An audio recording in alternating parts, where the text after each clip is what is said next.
রাসূলুল্লাহ বললেন ক্বালা সুন্নাতু আবিকুম ইব্রাহিম আলাইহিস সালাম, ওয়া মা সাহাবীরা শুনো, এই কুরবানিটা হলো তোমাদের জাতি মুসলিম জাতির পিতা হযরত ইব্রাহিম আলাইহিস সালামের সুন্নাত। সুবহানাল্লাহ। এখানে কি বলছে? সুন্নাত বলছে না? কিন্তু এই সুন্নাত মানে বিধানগত সুন্নাত নয়। সুন্নাতের দুটি অর্থ আছে। এক সুন্নাত মানে হচ্ছে আদর্শিক সুন্নাত। এই আদর্শটা আমাদের বাবা ইব্রাহিমের না? হ্যাঁ।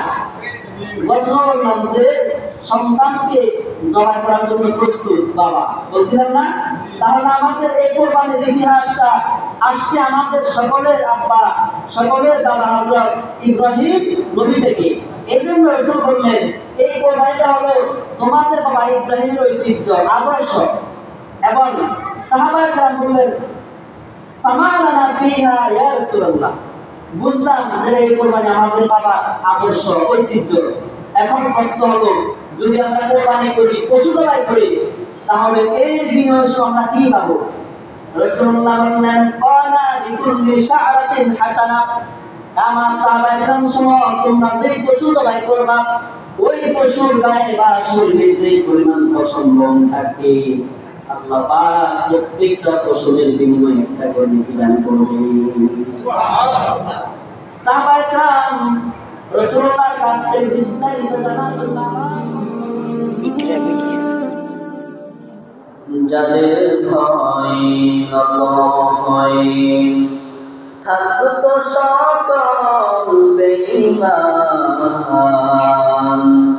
সেই বীরেরা কইরে তোরা কোথায় গেল সেই ঈমান। আল্লাহুম্মা সাল্লি আলা সাইয়্যিদিনা মাওলানা মুহাম্মাদ ওয়া আলা আলি সাইয়্যিদিনা।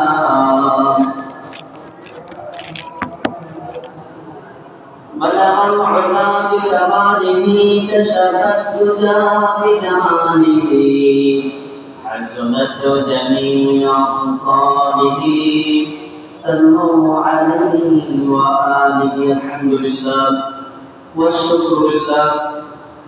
রাজকারী বাজার জামে মসজিদ উপস্থিত সম্মানিত মুআজ্জাজ মুহতারাম প্রাণপ্রিয় মুসল্লিয়ে কিরাম, পর্দার আড়ালে সর্বগুণ গুণান্বিতা আমার শ্রদ্ধা মা এবং বোনেরা, আমরা প্রত্যেকে সেই মহান রব্বুল কারীম ওয়াল জালালের দরবারে শুকর গুজার করছি, কৃতজ্ঞতা প্রকাশ করছি, যিনি আমাদেরকে বিগত জুমার দিন থেকে আজকের জুমা পর্যন্ত অত্যন্ত সুন্দরভাবে সুস্থ রেখে নেক হায়াত দারাজ করে আজকে জুমার দিনে আল্লাহ তাআলার ঘর পর্যন্ত আসার বাসা এবং বিষয়ভিত্তিক কিছু কথা আলোচনা করা এবং শোনার উদ্দেশ্যে সকলকে দীর্ঘ মাসের শেষ জুমায় সমবেত হওয়ার তৌফিক নসিব করেছেন সে মহান রবের দরবারে করছি আলহামদুলিল্লাহ। রব্বানা লাকাল হামদ হামদান কাসীরা তাইয়িবান মুবারাকান ফীহি।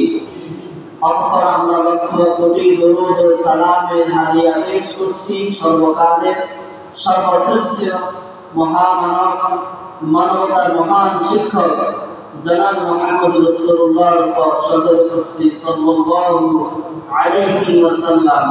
প্রিয় উপস্থিতি, আলোচনা শুরু করার পূর্বে আল্লাহর মাগফিরাত কামনা করছি যে সকল নবী-রাসূল আমাদের মাঝ থেকে চিরতরে বিদায় নিয়ে অন্ধকার কবরে যাত্রী হয়েছেন, আল্লাহ পাক রব্বুল আলামিন যেন তাদের কবরটাকে জান্নাতের বাগান বানিয়ে দেন, সকলে বলছি আমিন। আজকে জুমাটা হচ্ছে জিলকদ মাসের শেষ জুমা। কোন মাসে? জিলকদ মাসের শেষ জুমা।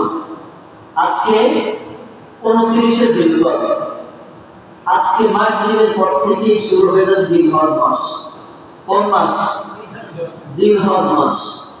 তো আজকের টপিক, আজকের খুতবায় আমরা যে সাবজেক্ট নিয়ে যে বিষয়ে কথা বলবো এবং শুনবো, সেই বিষয়টি হচ্ছে জিলহজ মাসের প্রথম 10 দিনের ফজিলত, আমল, কোরবানির ফজিলত ও তাৎপর্য নিয়ে। ভূমিকা লম্বা না করে, যেহেতু সময় কম, মূল আলোচনা আমি শুরু করছি। কোরআনুল কারীম থেকে একটি সূরা, সূরাতুল ফাজর। সূরাতুল ফাজরের প্রথম দিক থেকে 3 থেকে 4টি আয়াত কারীমে তেলাওয়াত করেছি। এই আয়াতের মধ্যে আল্লাহ পাক বলছেন, ওয়াল ফাজরি ওয়া লায়ালিন আশরি ওয়াশ শাফঈ ওয়াল ওয়াতর।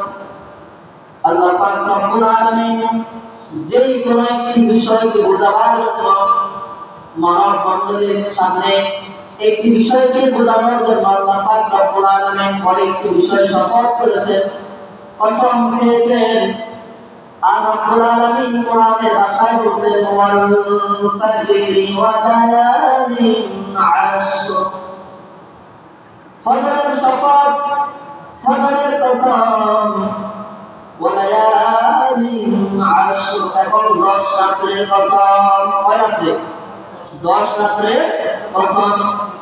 ওয়াশ শাফঈ ওয়াল ওয়াতর, জোর এবং বেজোরের কসম, জোর এবং বেজোরের শপথ। আয়াতের তাফসীর করতে আমি যাব না, শুধুমাত্র এখানে 10 রাতের শপথ করা হলো। এই 10 রাত কোন 10 রাত, মুফাসসির ইকরাম কি বলেছেন সেই বিষয়ে আমরা আলোচনা করব।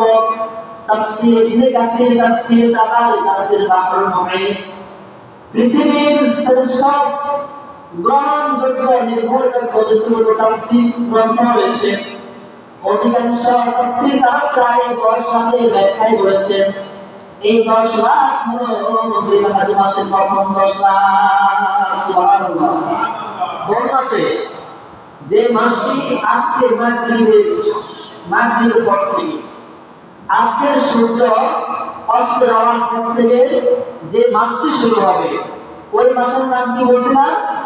জিলহজ মাস, হজের মাস। কোন মাস? হজের মাস।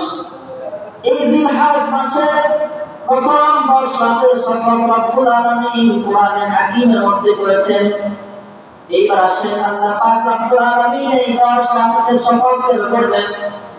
আমরা যদি বিশ্বনবী মুহাম্মদ রাসূলুল্লাহ সাল্লাল্লাহু আলাইহি ওয়াসাল্লামের বাণীর দিকে তাকাই, বিশ্বনবীর হাদিসের দিকে তাকাই, তাহলে এই 10 রাত সম্পর্কে আল্লাহ পাক কেন শপথ করলেন, কেন বা কসম খাইলেন, সেই বিষয়টা আমাদের মধ্যে ক্লিয়ার হয়ে যাবে। আসুন, সহিহুল বুখারী বর্ণনায় 969 নম্বর হাদিস, 969 নম্বর হাদিস, হাদিসটি বর্ণনা করেছেন হযরত ইবনে আব্বাস রাদিয়াল্লাহু তাআলা আনহু, যিনি হলেন তাফসীর জগতের সম্রাট, সাইয়্যিদুল মুফাসসিরিন, রাইসুল মুফাসসিরিন।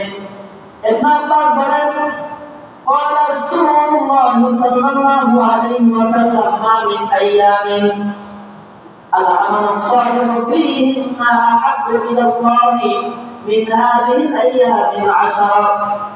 নবীর প্রিয়তম সাহাবী ইবনে আব্বাস বলেন, আল্লাহর হাবিব সাল্লাল্লাহু আলাইহি ওয়াসাল্লাম বললেন, আল্লাহর কাছে এমন কোন দিবস নাই, এমন কোন দিন নাই, আল আমালুস সালিহু, যে দিবসের মধ্যে নেক আমল করাটা, যে দিবসের মধ্যে নেক আমল করাটা আহাব্বু ইলাল্লাহি মিন হাযিহিল আইয়ামিল আশর, যে দিবসের মধ্যে নেক আমল করাটা আল্লাহর কাছে বেশি পছন্দনীয়, বেশি প্রিয়, বেশি গ্রহণযোগ্য, মিন হাযিহিল আইয়ামিল আশর, এই মাসের প্রথম 10 দিনের চেয়ে বেশি। অর্থাৎ এই মাসের যে 10 দিন, এই 10 দিনের প্রত্যেক দিনের আমলটা এত বেশি গুরুত্বপূর্ণ আল্লাহ পাকের কাছে, এই 10 দিন ব্যতীত আর কোন দিবস এত গুরুত্বপূর্ণ নয়। সুবহানাল্লাহ। তাহলে বলুন এই দিবসের আমলগুলো কি আমাদের দ্বারা দরকার আছে না নেই? বলেন। এই যে মাসটা শুরু হলো, গুরুত্বপূর্ণ মাস, এই মাসের আমলগুলো আমাদের দ্বারা দরকার আছে কিনা? যদি আমরা আমলগুলো জানতে পারি তাহলে আমল করাটা সহজ হবে। আল্লাহর হাবিব যখন এই হাদিসটা বললেন,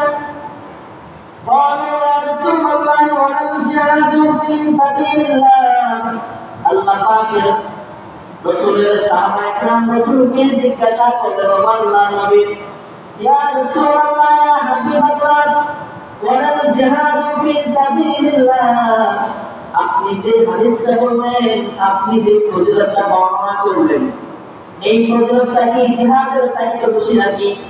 বা সাহাবায়ে জিজ্ঞাসা করলেন, আপনি যে হাদিসটা বললেন যে এই 10 দিনের আমাদের চাইতে গুরুত্বপূর্ণ আর কোনো আমল নাই, ওয়ালাল জিহাদু ফি সাবিলিল্লাহ, জিহাদ করাও কি এর চাইতে গুরুত্বপূর্ণ নয়? রাসূল বললেন,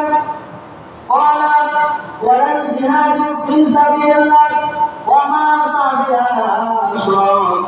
এই 10 দিন এত গুরুত্বপূর্ণ, এত দামি, এত সম্মানিত, এত তাৎপর্যপূর্ণ, এই 10 দিনের চাইতে, এই 10 দিনের আমলের চাইতে আল্লাহর রাস্তায় জিহাদ করা বেশি বড় নয়। আল্লাহু আকবার। রাসূলুল্লাহ হাদিসের শেষে বললেন, ইল্লা তবে রাজুলুন খারাজা বিনাফসিহি ওয়া মালিহি, একজন মুজাহিদ, একজন সৈনিক ঘর থেকে তার জান এবং মাল নিয়ে বের হলো জিহাদ করার জন্য। একজন মুজাহিদ ঘর থেকে তার জান আর মাল নিয়ে যুদ্ধের ময়দানে গেল জিহাদ করার জন্য। জিহাদ করতে করতে তার জীবনটা শেষ করে দিল, তার ধন সম্পদগুলো যুদ্ধের ময়দানে শেষ হলো। ফালাম ইয়াউদি মিন যালিকা বিশাইইন, আল্লাহ রাসূল বলেন, ওই মুজাহিদ যে জান নিয়ে আর মাল নিয়ে যুদ্ধের ময়দানে গেছে, ওই জান আর মাল দুইটা থেকে পুরোটাই তার বাড়িতে আর ফিরে আসে নাই। অর্থাৎ যুদ্ধ করতে করতে যেই সাহাবী বা যেই মুজাহিদ আল্লাহর রাস্তায় শহীদ হয়ে গেছে, শুধুমাত্র তার জিহাদটা এই আমলের চেয়ে গুরুত্বপূর্ণ। নচেত সাধারণ যুদ্ধ, একজন লোক যুদ্ধ করে গাজী হয়ে বাড়িতে ফিরে আসলো, অথচ শাহাদাত বরণ করেন নাই, শুধুমাত্র জিহাদ করেছেন, ওই তার জিহাদটাও এই 10 দিনের আমলের চেয়ে বেশি দামি নয়। আল্লাহু আকবার। তাহলে এই 10 দিনের আমল দাম কম না বেশি? কম না বেশি? বলেন। তাহলে আমল কি করবো আমরা 10 দিনের ভিতরে? এই 10 দিনে আমরা আমল করব। প্রথম আমল হলো, বুখারী মুসলিমের বর্ণনা আসছে যে আকসিরু বিত-তাকবীরি ওয়াত-তাহমীদি ওয়াত-তাসবীহ, এই মাসের মধ্যে তোমরা বেশি পরিমাণে আল্লাহ পাকের প্রশংসা মানে সুবহানাল্লাহ, আল্লাহ পাকের তাহমীদ মানে প্রশংসা করা, আলহামদুলিল্লাহ, এবং আল্লাহ পাকের বরকত বয়ান করা, আল্লাহু আকবার, অর্থাৎ সুবহানাল্লাহি ওয়ালহামদুলিল্লাহি ওয়া লা ইলাহা ইল্লাল্লাহ আল্লাহু আকবার, এবং বিতাহলিল কালিমা তাইয়্যিবা বেশি বেশি করে পাঠ করে এই মাসের মধ্যে, এই দিবসগুলোর মধ্যে লা ইলাহা ইল্লাল্লাহ, সুবহানাল্লাহ, আলহামদুলিল্লাহ, ওয়া লা ইলাহা ইল্লাল্লাহ আল্লাহু আকবার। আল্লাহ রাসূল এই কালিমাগুলো, এই শব্দগুলো, এই বাক্যগুলো বেশি পরিমাণে পড়ার জন্য বলেছেন। আল্লাহ পাক সকলকে এই বাক্যগুলো, কালিমাগুলো বেশি থেকে বেশি পরিমাণে পাঠ করার জন্য তৌফিক দান করুন, বলি আমিন। এরপর আমরা কি আমল করব? নবী সাল্লাল্লাহু আলাইহি ওয়াসাল্লাম বলেন, এই 10 দিনের প্রত্যেক দিনের রোজা 1 বছরের রোজার সমতুল্য। সুবহানাল্লাহ দিবে। একদিন রোজা রাখলে কয় বছর? 1 বছর। সুবহানাল্লাহ বলুন না। আজকে রাখবেন একদিন, আল্লাহ পাক আপনাকে সওয়াব দান করবে পুরো 1 বছরে। এটা হলো দিনের ইবাদত। রাতের ইবাদত কি? রাসূলুল্লাহ বললেন, এক রাতের ইবাদত লাইলাতুল কদর, তথা কদরের রাত, শবে কদর আমরা তাকে বলি শবে কদর। এক রাতের ইবাদত শবে কদর রাতের সমতুল্য। সুবহানাল্লাহ। তাহলে এই রাতে অনেক ফজিলত রয়েছে। আমরা ইনশাআল্লাহ আজকে মাগরিবের পর থেকে এই মাস শুরু হয়ে যাবে, আরম্ভ হয়ে যাবে। আল্লাহ পাক সকলকে আমার রোজা পালন করা আর রাত্রিবেলা তাহাজ্জুদ, তিলাওয়াত, জিকির আজকার করার তৌফিক দান করুন। এক নম্বর আমল। দুই নম্বর আমল হলো, যদি সম্ভব হয় তাহলে আমরা ধারাবাহিক 1 তারিখ থেকে 9 তারিখ পর্যন্ত, অর্থাৎ ঈদের আগের দিন, যেটাকে আরাফাত দিবস বলা হয়, 9 দিন হজ, যদি সম্ভব হয় তাহলে আমরা 1 তারিখ থেকে শুরু করে, এবার বিশেষ করে আমার মা বোনদের উদ্দেশ্য করে বলছি যে একটু মাইকের আওয়াজ বাইরে যাচ্ছে। আমাদের মা বোনরা পুরুষদের তুলনায় নফল ইবাদতের ক্ষেত্রে একটু বেশি উৎসাহিত, কি বলেন? তাই বলবো না, আমাদের সে তারা একটু অগ্রগামী না, এই জন্য আমারও দৃষ্টি আকর্ষণ করছি। আর যদি সম্ভব হয় তাহলে 1 তারিখ আগামীকাল থেকে ঈদের আগের দিন পর্যন্ত 9টা রাখার চেষ্টা করবেন। আর আমরা যারা 9টা রাখতে পারবো না, অন্তত 1টি রোজা, কয়টি রোজা? সবাই বলেন কয়টি?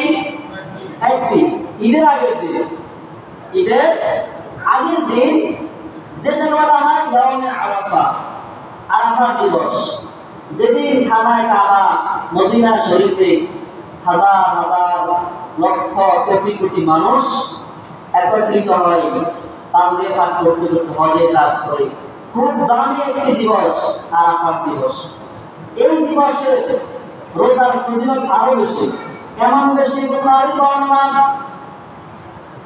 বুখারী মুসলিমের বর্ণনা, মুসলিম শরীফের 1977 নম্বর হাদিস। আল্লাহ রাসূল সাল্লাল্লাহু আলাইহি ওয়াসাল্লাম বলেন, সিয়াম ইয়াউমি আরাফা আহতাসিবু আলা আল্লাহি আন ইউকাফিরা as-sanata allati qablahu was-sanata allati ba'dahu। রাসূল কারীম সাল্লাল্লাহু আলাইহি ওয়াসাল্লাম বলেন, ইয়াউমে আরাফা রোজা পালন করা, ঈদের আগের দিন যদি কোনো ব্যক্তি রোজা রাখে, আল্লাহ রাসূল বলেন, ইন্নী আহতাসিবু আলা আল্লাহ, আল্লাহ রাসূল বলেন, আমি আল্লাহর কাছে আশাবাদী, আমি আল্লাহর কাছে আশা রাখি, Ainu কাফিরা as-sanata allati qablahu was-sanata allati ba'dahu। তিনি বলেন, ওই একদিনের রোজা ওই বান্দার জন্য অতীতের 1 বছরের গুনাহের জন্য কাফারা হয়ে যাবে, এবং যেদিন রোজা পালন করেছে ওই দিন থেকে ভবিষ্যতে অগ্রিম 1 বছর গুনাহের জন্য কাফারা হয়ে যাবে। একদিন রোজা রাখলে অতীতের 1 বছরের গুনাহ মাফ, এবং ভবিষ্যতে আগামী 1 বছরের গুনাহ অগ্রিম আল্লাহ মাফ করে দিবেন। সুবহানাল্লাহ। এখন কেউ প্রশ্ন করতে পারে, হুজুর এই হাদিসের কথাটা কিছুটা অযৌক্তিক মনে হয়েছে আমাদের কাছে, কেন? পুরো একজন মানুষ যদি আজকে ধরুন আজকে আরাফা দিবস, আজকে রোজা রাখলো, আজকে কি রাখলো? রোজা রাখার কারণে তার কয় বছর গুনাহ হবে? কয় বছরে? 2 বছর। একটা হলো অতীত, আরেকটা কি ভবিষ্যৎ। এখন আপনি বলেন যে ওই লোকটা যদি ঈদের পরের দিন মারা যায়, তাহলে তার ওই দিন ধরে করতে আসবে, তার তো সামনে হায়াতই ছিল না। প্রশ্ন আসে না? বলে প্রশ্ন আসে না যে আমি তো আজকেই মারা গেলাম, তাহলে আমাদের 1 বছর দিন ধরে মাফ হবে, কোথায় করতে না, অত একটু হায়াতই নাই। এইটা ব্যাখ্যা হলো আল্লাহ পাক তাকে অগ্রিম 1 বছরের সওয়াব দান করবেন। কি দান করবেন?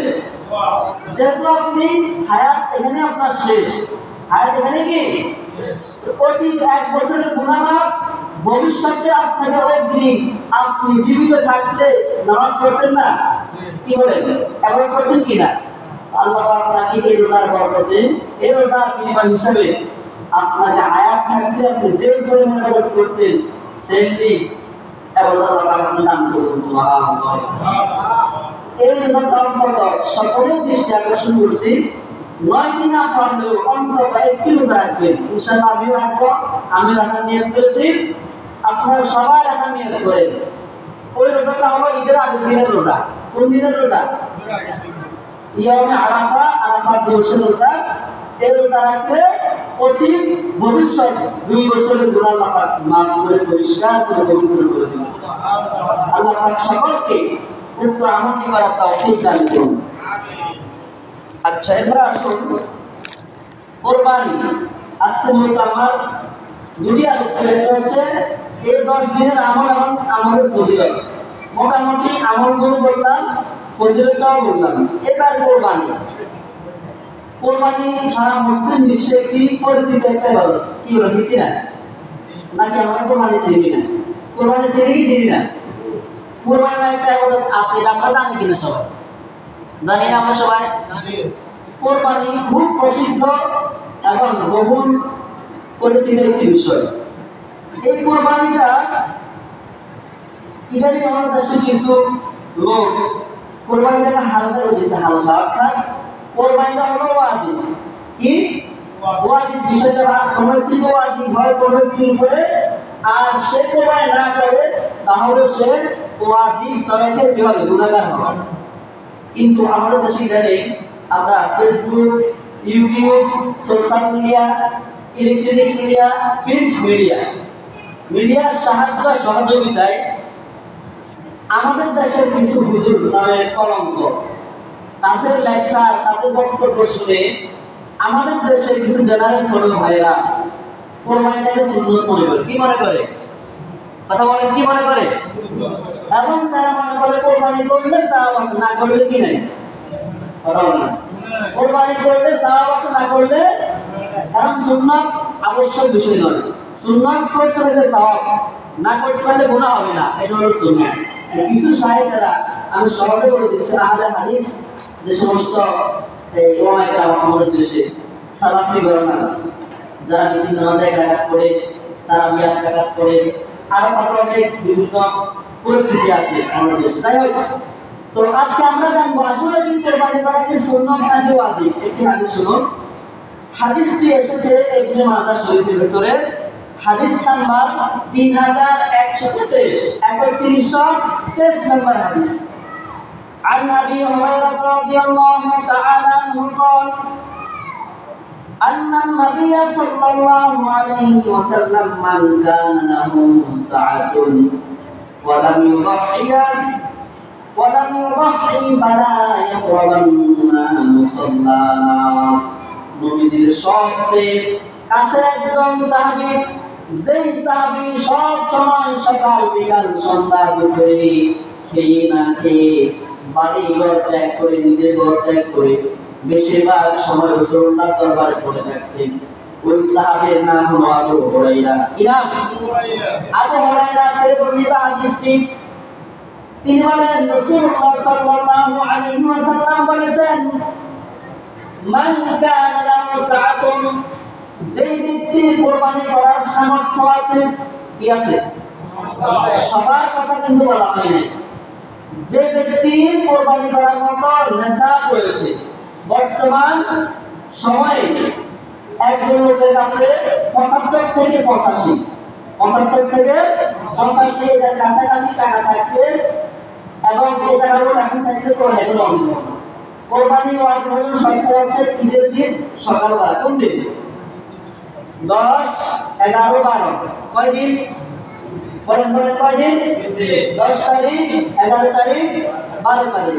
10 তারিখ সকালবেলা সুবহ সাদিক থেকে 12 তারিখ মাগরিব রাত পর্যন্ত যদি কোনো একজন ব্যক্তির মালিকানায়, কোনো ব্যক্তির আয়ত্তে, যেহেতু আজকে আমার বিষয় মূলত মাসাইল নয়, ফাজাইল আজকে বিষয়, তো আজকে মাসালা বিস্তারিত বলবো না, একটু ইঙ্গিত দিয়ে যাচ্ছি। আজকে আমি শুধু ফজিলত দিয়ে বলবো, মাসালা বিভিন্ন বিষয়গুলো যেটা আগে বুঝে বলা হয়, শেষ বিষয়গুলো। যদি কোনো ব্যক্তির কাছে নেশাব পরিমাণ ধন সম্পদ ঈদের দিন ফজরের সময় থেকে ঈদের পরে 2 দিন 11, 12 তারিখ মাগরিবের আগে আগে তার মালিকানায় এসে যায়, তাহলে ওই ব্যক্তির উপরে কোরবানি করা কি হবে? ওয়াজিব হয়ে যাবে। ওই সমস্ত ব্যক্তিদেরকে উদ্দেশ্য করে বলছেন, মান কানা লাহু সাআতুন, যেই ব্যক্তি, যেই উম্মতের, যে মুসলিম ব্যক্তির মালিকানায় কোরবানি করার সামর্থ্য আছে, ওয়ালাম ইউদাহি, রাসূলুল্লাহ বলেন কোরবানি করার সামর্থ্য থাকার পরেও কোরবানি করার মতো অ্যাবিলিটি অর্থ সম্পদ থাকার পরেও যে লোকটা কোরবানি করলো না, ফালা ইয়াকরাবান্না মুসাল্লানা, রাসূলুল্লাহ তাকিদ দিয়ে বলছেন, নুনের তকিলা ব্যবহার ব্যবহারের অনুযায়ী নুনের তকিলা ব্যবহার করে বললেন ফালা ইয়াকরাবান্না মুসাল্লানা, ওই উম্মত ওই মুসল্লি যেন আমাদের ঈদগাহের আশেপাশেও না আসে। নাউজুবিল্লাহ বলবেন না?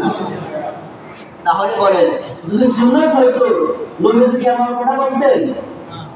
তাহলে বোঝা গেল অবশ্যই কোরবানি করা সুন্নাত নয়, বরং এটি একটি ওয়াজিব বিষয়। কি বিষয়? ওয়াজিব। কেউ যদি আমাদেরকে বিভ্রান্ত করতে চায় যে কোরবানি না করলে অসুবিধা নেই, সুন্নাত করলে সওয়াব না করলে গুনাহ, এরকম কাজ আমরা ইনশাআল্লাহ করব না। আল্লাহ পাক সকলকে কোরবানির যে বিধান, এই বিধানটি স্পষ্টভাবে জানার তৌফিক দান করুন। তাহলে আমরা জানলাম কোরবানি করা কি সুন্নাত না ওয়াজিব? ওয়াজিব। সবার সুন্নাত না ওয়াজিব? ওয়াজিব। এখন তারা যে সুন্নাত বলে তাদের একটা যুক্তি আছে, যুক্তিটা খুব হাস্যকর আর খুবই মানে অপব্যাখ্যা বলা যায়। সেটি হলো কি, আরেকটি হাদিস, ইবনে মাজাহ হাদিস, হাদিস নাম্বার 3127, عن زيد بن أرقم رضي الله تعالى عنه قال قال أصحاب رسول الله صلى الله عليه وسلم ما هذه الأعضاء। হযরত যায়েদ ইবনে আরকাম রাদিয়াল্লাহু তাআলা আনহু বলেন, এদের খেয়াল করেন, ফ্যান শুনতে সামনে দিকে তাকান, পিছন দিকে এদিকে মনোযোগ শুনে গেলে কিন্তু আলোচনা বুঝবেন না। খেয়াল করেন, যায়েদ ইবনে আরকাম রাদিয়াল্লাহু তাআলা আনহু বর্ণিত বলেন, قال أصحاب رسول الله صلى الله عليه وسلم يا رسول الله ما هذه الأعضاء।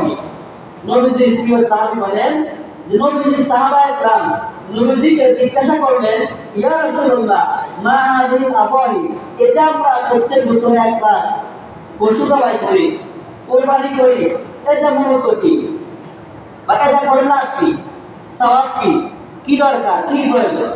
কারা জিজ্ঞাসা করছে? সাহাবায়ে کرام জিজ্ঞাসা করছে কাকে? রাসূলকে জিজ্ঞাসা করছে। রাসূলুল্লাহ বললেন, قال سنة أبيكم إبراهيم عليه السلام وما سمعنا شنو এই কুরবানিটা হলো তোমাদের জাতি মুসলিম জাতির পিতা হযরত ইব্রাহিম আলাইহিস সালামের সুন্নাত। সুবহানাল্লাহ। এখানে কি বলছে? সুন্নাত বলছে না? কিন্তু এই সুন্নাত মানে বিধানগত সুন্নাত নয়। সুন্নাতের দুটি অর্থ আছে। এক সুন্নাত মানে হচ্ছে আদর্শিক সুন্নাত। এই আদর্শটা আমাদের বাবা ইব্রাহিমের না? হ্যাঁ। বললাম যে সন্তানকে জবাই করার জন্য প্রস্তুত বাবা, বলছিলাম না? তাহলে আমাদের এই কোরবানির ইতিহাসটা আসছে আমাদের সকলের আব্বা, সকলের দাদা হযরত ইব্রাহিম নবী থেকে। এই জন্য রাসূল বললেন এই কোরবানিটা হলো তোমাদের বাবা ইব্রাহিমের ঐতিহ্য, আদর্শ। এবং সাহাবায়ে کرام বললেন, সামালানা ফিহা ইয়া রাসূলুল্লাহ, বুঝলাম যে এই কোরবানি আমাদের বাবার আদর্শ, ঐতিহ্য। এখন প্রশ্ন হলো, যদি আমরা কোরবানি করি, পশু জবাই করি, তাহলে এর বিনিময়ে আমরা কি পাবো? রাসূলুল্লাহ বললেন, ক্বালা বিকুল্লি শা'রাতিন হাসানা, আমার সাহাবায়ে کرام শুনো, তোমরা যে পশু জবাই করবা, ওই পশুর গায়ে বা শরীরে যে পরিমাণ পশম লোম থাকে, আল্লাহ পাক প্রত্যেকটা পশুর বিনিময়ে একটা করে নেকি দান করবে। সুবহানাল্লাহ। সাহাবায়ে کرام রাসূলুল্লাহর কাছ থেকে বিস্তারিত জানার জন্য আবার প্রশ্ন করলেন। আজকে আমরা প্রশ্ন করি না, আজকে আমরা কিছু না বলতে জিজ্ঞাসা করি, এটা বুঝি নাই বা একটু জানতে পারছি। আজকে আমাদের ভিতরে এরকম জানার আগ্রহ আছে নাই? এখন জোর করে দিলেও আমরা নিতে চাই না, ঠিক না? কিন্তু সাহাবায়ে کرام 100 বুঝতেন, 100-99 বুঝে আসছে, একটা বুঝুন নাই, আজকাল বলতেন যে এজন্য আমরা বুঝি নাই, একটু বুঝাই দেন, তাফসীর করে বলে দেন, কিন্তু আমরা এখন বুঝতে চাই না। সাহাবায়ে کرام বললেন, ক্বালু ফাসুফ ইয়া রাসূলুল্লাহ, নির্দিষ্ট একটি পশুর নাম বললেন। এই পশুর মধ্যে অনেকগুলো পশু, অনেকগুলো রোগ থাকে, এই পশু যদি আমরা জবাই করি তাহলে কি করে হুকুম? রাসূলুল্লাহ বললেন, বিকুল্লি শা'রাতিন মিনাস সুফি হাসানা, তোমরা যে পশুর নাম যখন বের করলা, এই পশুর বিনিময়ে আল্লাহ পাক ওই পশুর গায়ে যে পরিমাণ পশম থাকবে, লোম থাকবে, প্রত্যেকটা পশমের বিনিময়ে তোমাদেরকে কমপক্ষে একটা করে দান করবে। তাহলে কোরবানি করার দরকার আছে না? নাই? তবে সাবধান, আমরা তো এখন আবেগী মুসলমান। দোকানে রাজুর দোকানে অমুক দোকানদারের কাছে আমি 20,000 টাকা পেয়ে করছি, টাকা আমি দিতে পারি না, কিন্তু কোরবানি করার জন্য আমি চিন্তা করতে আছি। এই মানুষ আছে না নাই? কথা বলেন, আছে না নাই? গতকালকে আমার ফেসবুক ফ্রেন্ডলিস্টের একজন ব্যবসায়ী তিনি পোস্ট করছেন, যারা দোকান থেকে বাকি খাওয়ার পরে টাকা দিচ্ছি দিব এই দিয়ে দিচ্ছি কাউকে পরশু এভাবে করতেছেন। আপনাদের জন্য কোরবানি আসে নাই, আগে আমাদের টাকা লোকমানে শুরু করেন, তারপরে কোরবানি। এর জন্য যাদের করে কোরবানি করা উচিত নয়, আপনারা খরচ করে দোকানের বাকি টাকা না দিয়ে মানুষের পাওনা পরিশোধ না করে এই আপনারা কোরবানি করা দরকার নাই। কারণ এক মসজিদের আগে এক হুজুর, এটা কাউ শুনে করতে পারে, বাস্তবতা আমার জানা নাই হুজুরকে সত্য করছে কিনা। এক ইমাম সাহেব নাকি এক জুমাতে চোখ বন্ধ করি কোরবানির খুব সুন্দর ফজিলত বয়ান করছে। কি বয়ান করছে? কথা বল না, কি বয়ান করছে? ফজিলত বয়ান করছে। এখন দুই ভাই আমরা তো গরিব ঘরের সন্তান, আমার তো কোরবানি করার মতো তৌফিক আল্লাহ পাক দেন নাই। তো হুজুর যেভাবে বয়ান করছে এই এমন কি ছাড়া যায়? হুজুর তো বলছে প্রতি ফসল আল্লাহ কত সওয়াব দিব, প্রত্যেক ফসল আল্লাহ কষ্ট করে রেখে দিব, একই মানে 10টি সমতুল্য। দুই বার চিন্তা করছি তাই আমরা এবার চুরি করি না কোরবানি করুন এর মানুষ আছে না নাই? এখন রাতের বেলা গরু মানুষ চুরি করে গুলো বেশি গুণা না করে চুরি করে তাহলে গুলো একটু দিয়ে গুলো কথা বলে না দিয়ে গুলো না তো আঙ্গ মারবা আঙ্গ আত্মীয় আর আঙ্গ তো এমনি মারা দরকার আছে, আমরা যাই যে কারণ আঙ্গুর মানা খাওয়া অতএব বাইরে যাওয়ার দরকার নাই। জন ধরা হলে যখন ফিরে একটু কম কমেছে যে যুক্তির গরু বাই তো আজকে আমরা নানা যাবো গরু চুরি করে। রাতের বেলা তারা গরু নিয়ে যাচ্ছে ফজরের আগ মুহূর্তে, কোন সময়? আপনি কথা বুঝতেছেন না? আমার কি বুঝতেছেন না কথা? একটু কথা বলেন। ফজরের আগ মুহূর্তে গরু চুরি করে মোটামুটি বাড়ি দিয়ে চলে যাচ্ছে। প্রতি মন্ত্রে ইমাম সাহেব আছে, তোমরা করতে পারো ফজরের সময় হুজুরে উঠি মাসওয়াক করতে যাচ্ছে ভুল নালে ওযু করার জন্য। এখন তো গিরে এত রাত গরু লইবে কারে কুদুসের পর যে হুজুর আওয়াজ করে নাস্তা আস্তে আস্তে তো এদিকে আছে তো কিছু ওয়ার মিয়া আমি বলতে জুমার যে ওয়াজ করছেন এই কুরবানির ওয়াজ আর কত বলি গেছে কুরবানি দিতে আর মসজিদ হইলাম বাসা থেকে না আমার দিন আনন্দ যায় তুই বলেছেন কিছু কেয়ার হয়ে হুজুর এই না এটা কি করছ হুজুর মাঝে চুরি করি না কাছে গেছি কথা না কার কার হয়েছে কোন না আমি বলবো বলতে রাসা না দিছি ওকে হয়েছে রাস্তা করলো তো শুরু করে মানে তো কে কইছি তো আমি কইছি যাদের সামর্থ্য আছে তো ওকে ধরে রাখবো। আমি কাছে করে শুরু করতে মানে করতে অন্তত বেশি ওয়াজ করি না, ওয়াজ আমরা কম জানি না তো কথা গেল সবাই বেশি করে না তুমি দিনে করছি না আমার ওয়াজ করি ওয়াজ কি আমরা কম জানি না আমরা হিসাব করছি দল হয়ে যাচ্ছে যে করে শুরু করতে একটা গুনাহ আছে না ওর কথা কয় না কি আছে তো গুনাহ তো অবশ্যই আছে আমরা জানি গরুজন যাবার করুন আমরা তো কইছি যে প্রত্যেক ফসলের বিনিময়ে কি আছে আছে রে চিন্তা করে কেমন ভবিষ্যৎ কেমন গবেষণা কত মারাত্মক হাই লেভেলের গবেষণা। তো আমরা চিন্তা করলাম যে গরিব চুরির গুনাহ গরিব চুরি করার গুনাহ আর কোরবানি করার সওয়াব দুটো সমান সমান, মাঝখানে আমরা ভালো করে বুঝতে পেরেছিলাম এর কোনো নতি কারণ এমনি কি আল্লাহ পাক সকলকে যাদের কোরবানির সামর্থ্য আছে ইনশাআল্লাহ আমি কোরবানির মাসে এখন আলোচনা করা হয়নি ইনশাআল্লাহ আগামী জুমায় কোরবানির অনেক বিষয় আছে। আমরা অনেক কোরবানি হয় না, আমরা কিন্তু কোরবানি করি অনেকের কোরবানি হয় না, অনেকের হয় না। 2022 সালে এক ইমাম সাহেব আমার একটা মাসলা জিজ্ঞেস করছি, উনি একজন ইমাম সাহেব বলছিল সাবেক ইমাম সাহেব বুঝুন বাংলা ইমাম সাহেবের কি অবস্থা তো তার নাই মনোবর্তী এত করে কি কথা বলেন তার নাই মনোবর্তী এত কি করে ইমাম সাহেব আমার মাসলা আমার জিজ্ঞেস করছে আমি তো দিশের কবুল নেই নাকি বলতে আমরা যারা কোরবানি করছি ভাগে একজনের কোরবানি আট এবং ওনাদের যে ভাগের সিস্টেমটা ওইটা শরীয়তের অনুযায়ী হয় নাই, শরীয়তের ভিন্ন হয়েছে, শরীয়তের বিপরীত হয়েছে ভাগটা। এজন্য কোরবানির মাসআলা ইনশাআল্লাহ বিস্তারিতভাবে আগামী জুমা আলোচনা করা হবে। এখন থেকে আমরা যারা কোরবানি করব প্রস্তুতি গ্রহণ করবো। আরেকটা আমল বলতে বলি, কিন্তু ছোট্ট একটা আমল, সেটা হলো রাসূল বলেছেন যারা কোরবানি করবা ইদা রাআইতুম হিলালা যিল হিজ্জাহ, যখন তোমরা জিলহজ মাসের চাঁদ দেখবা। কোন মাসে? যেটা আসলে মাগরিব রসুল ওই চাঁদ দেখার পরে ফাআরাদা আহাদুকুম আন ইউদাহিয়া, তোমাদের মাঝে কোনো ব্যক্তি কোরবানি করার নিয়ত করছে, ইচ্ছা করছে, তাহলে সে দুটি কাজ করতে পারবে না। কয়টি কাজ? ফালইউমসিক আন শা'রিহি ওয়া আফসারিহি, রাসূল বলেন চাঁদ দেখার পরে সে যেন তার শরীরের অবাঞ্ছিত যে পশমগুলো আছে এই পশমগুলো যেন না কাটে, দাড়ি মোছ সহকারে চুল ইত্যাদি, এই পশমগুলো যেন না কাটে, এবং হাত পায়ের নখ আছে না আমাদের, এগুলো যেন না কাটে। তাহলে আমরা যারা কোরবানি করবো এটা তাদের জন্য বেশি গুরুত্বপূর্ণ। বাকিরা করলে সওয়াব পাওয়ার অবশ্যই আশাবাদী। তবে আমরা যারা কোরবানি করবো আজকে মাগরিবের আগে আগে হাতের নখ পায়ের নখ অবশ্যই আমরা কাটছি, আশা করি ওদের কিন্তু জুমার গেছে। যারা এখনো কোরবানি করার নিয়ত করছি হাতের নখ পায়ের নখ কাটে শেভ হয় নাই, আজকে মাগরিবের আগে আগে আমরা আমলটা করে নেব ইনশাআল্লাহ।